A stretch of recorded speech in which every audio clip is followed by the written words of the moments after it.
نحمده ونصلي ونسلم على رسوله الكريم اما بعد۔ اسلام میں جو پورا نظام حیات رسول اللہ صلی اللہ علیہ وسلم اپنی شریعت میں ہمیں دے گئے ہیں، اس کے ہر جز میں، ہر فیصلے میں ہمارے لیے خیر ہی خیر ہے۔ اللہ سبحانہ و تعالیٰ نے ہمیں جو دین دیا ہے، اس میں بنیادی طور پر 5 شعبے ہیں۔ ایمانیات کا دائرہ ہے، اس میں عقائد، بلیف سسٹم آتے ہیں۔ عبادات کا دائرہ ہے، جس میں مختلف جسمانی اور اسی طریقے سے مالی عبادات آتی ہیں، نماز، روزہ، زکوٰۃ، صدقۃ الفطر وغیرہ، اور مشترکہ بھی ہیں، جسمانی اور مالی دونوں، یعنی حج۔ اسی طرح تیسرا شعبہ معاشرت کا ہے، ایک دوسرے کے ساتھ معاملات، ڈیلنگ کیسے کرنی ہے، اس کا ہے۔ تو معاشرت میں لوگوں کے ساتھ برتاؤ کیا کرنا ہے، رہنا کیسے، کس کے حقوق کیسے ادا کرنے، ماں باپ کے، بیوی بچوں کے، محلے والوں کے، جانوروں کے، عام انسانوں کے، سب کے، زمین کے کیا کیا حقوق ہیں جن کا خیال رکھنا ہے۔ اسی طریقے سے معاملات کے اندر ڈیلنگ کیا کرنی ہے، خریدیں گے تو کیا ہوگا، بیچیں گے تو کس طرح سے ہوگا، کیا کر سکتے ہیں اس معاملے میں، نکاح کا معاملہ ہے تو کیسے ہوگا، طلاق ہوگا تو کیسے ہوگا، یہ معاملات ہیں۔ اور 5واں اخلاق۔ اخلاقیات سے مراد ہوتی ہے دل کے اندر کیا جذبات ہیں، کس جذبے کے تحت کوئی کام کیا جا رہا ہے۔ تو اچھے جذبوں سے کام کیا جائے گا تو فائدہ ہوگا، برے تو گناہ ہوگا، نقصان ہوگا۔ ایک طرف یہ، دوسری طرف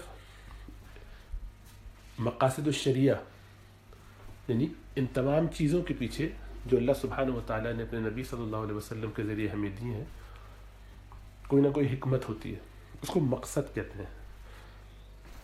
شریعت کیا چاہتی ہے ہم سے، اللہ سبحانہ و تعالیٰ نے کوئی کام ہم پر کیوں فرض کیا ہے، رسول اللہ صلی اللہ علیہ وسلم نے یہ ترغیب کیوں دی ہے، یہ کام کیوں کروایا ہے، اس سے کیوں روکا ہے۔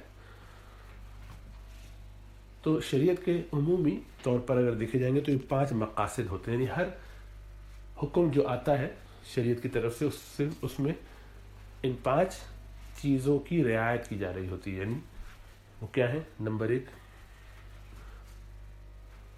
ایمان کی حفاظت ہو جائے۔ نمبر 2، جان کی حفاظت ہو جائے۔ نمبر 3، مال کی حفاظت ہو جائے۔ نمبر 4، عزت و آبرو کی حفاظت ہو جائے۔ اور نمبر 5، نسب کی حفاظت ہو جائے، لینیج۔ تو بعض اعمال ایسے کہ جس میں 1، 2، 3 چیزوں کی حفاظت ہو جائے گی۔ حدود جتنی نافذ ہوئی ہیں وہ بھی انہی کے لیے ہے۔ مثلا چوری کی سزا اس لیے ہے، چوری گناہ اس لیے کہ کسی کا مال محفوظ نہیں رہا، اس کی حفاظت کرنے کے لیے حد نافذ کی۔ زنا، اس سے نسل محفوظ نہیں رہے گی، عزت و آبرو کسی کی محفوظ نہیں رہے گی، اس پر حد جاری کر دی۔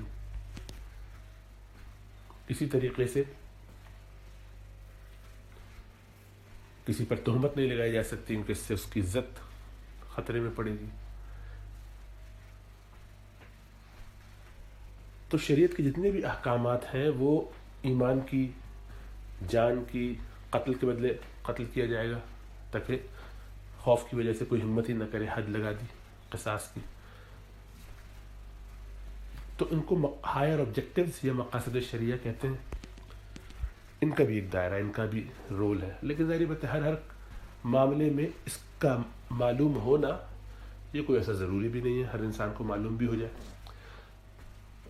تو علماء کرام، اللہ والے، وہ ان باتوں کو جانتے سمجھتے ہیں۔ عوام الناس کے لیے قرآن و حدیث کی روشنی میں، فقہاء کی، ائمہ کی، اسی طریقے سے مفسرین محدثین کی تعلیمات کی روشنی میں، بزرگان دین کی تعلیمات کی روشنی میں وہ متعین کرتے ہیں کہ بھئی اس میں یہ بھی ایک مقصد ہے۔ تو جب ایسے کوئی احکامات آئیں تو کبھی کبھی ایسا لگتا ہے کہ یہ شاید اتنا اہم نہیں رہا، ہمیں یہ کرنے یا نہ کرنے میں اختیار اگر ہے تو ہم اس کو اختیار کریں گے، یہ نہیں کریں گے. ہم یہاں شریعت کی پابندی نہیں کرتے کیونکہ ہمیں یہ ذرا ٹف لگ رہا ہے یا ہمارے سرکمسٹانسز میں مشکل ہے. جب ہم پک اینڈ چوز کرنا شروع کر دیتے ہیں شریعت میں تو ہم اس پوری عمارت کو کھوکھلا کرنے لگتے ہیں. یعنی ہم نے پوری بنی ہوئی عمارت میں سے ایک اینٹ سائڈ سے نکال دی. یہ دین پورا کا پورا ہمیں قبول بھی کرنا ہوتا ہے. اسی لیے اللہ نے فرمایا کہ یا ایھا الذین آمنوا ادخلوا فی السلم کافہ، یا ایھا الذین آمنوا ادخلوا فی السلم کافہ، اے ایمان والو داخل ہو جاؤ اسلام میں پورے کے پورے. سارا کا سارا قبول کرنا پڑتا ہے عقیدے کے حساب سے، ماننے کے حساب سے. پھر عمل کرنے میں ظاہری بات ہے کہ ہم کمزور ہیں تو جتنا ہو سکتا ہے کرتے ہیں، نہیں ہو پاتا تو اللہ نے اس کے لیے راستہ رکھا ہے، بھائی توبہ کرو لیکن پھر دوبارہ آئندہ نہیں کرنا، اب خیال کرو، سمجھ لاؤ. اس کے اپنے پورے قواعد ہیں، ضوابط ہیں. تو جب تک شریعت کے پورے مجموعے کو قبول نہ کیا جائے اور اس پر عمل نہ کیا جائے یا اس کی پوری کوشش نہ کی جائے اس کو سیکھ سمجھ کے، اس وقت تک ہم کامل ایمان والے نہیں ہو سکتے. کمزور ہوں گے، کوتاہ ہوں گے، نقصان کر رہے ہوں گے اپنا، اپنے گھر والوں کا، اپنی اولاد کا. تو یہ سب سیکھنا بھی ضروری ہے اور ان باتوں کو جاننا بھی ضروری ہے. اس کے لیے علم بہت اہم ہے. علم ہوگا تو ہم اس پر عمل کریں گے. تو علم اس امت کی بہت اہم ضرورت ہے جس کے بغیر یہ معاملات درست ہے. کبھی یہ کہ علم ہو گیا تو اس پہ عمل کیسے کریں؟ عمل کرنے کے لیے جذبہ چاہیے، عمل کرنے کے لیے احساس چاہیے. تو وہ احساس کیسے پیدا ہو؟ اس کو اپنی طاقت کو، اپنی قوت کو، اپنے وسائل کو جو اس کو حاصل ہو گئے، مراعات جو اس کو حاصل ہو گئی ہیں، مثلا باپ ہے، اب اس کو قوت حاصل ہے تو وہ کہیں اس کو ابیوز نہ کرے، کر سکتا ہے. تو کیسے اس پر وہ قابو پائے گا؟ اس کے لیے تزکیے کی ضرورت ہے، اس کے لیے دل صاف ہو. اسی لیے احسان حدیث میں اس کو کہتے ہیں کہ دل صاف ہوگا، جسے ہم شریعت کے دائرے میں رہتے ہوئے اخلاقیات کہتے ہیں. زبان سے اچھے انداز میں بات کرنا، یہ اخلاقیات اس کو نہیں کہتے بلکہ یہ ایک مظہر ہے اس کا. اصل میں اخلاقیات یا خلق جو ہوتا ہے وہ دل میں ہوتا ہے. بہرحال یہ تفصیلات بعد میں اس کی ڈسکس کریں گے. سر دستو یہ آپ کو ایک خلاصے کے طور پہ سمجھنا چاہیے کہ پوری شریعت کو اپنانا، عمل کرنا، قبول کرنا، ہر دائرے کو لینا یہ ہم پر فرض ہے.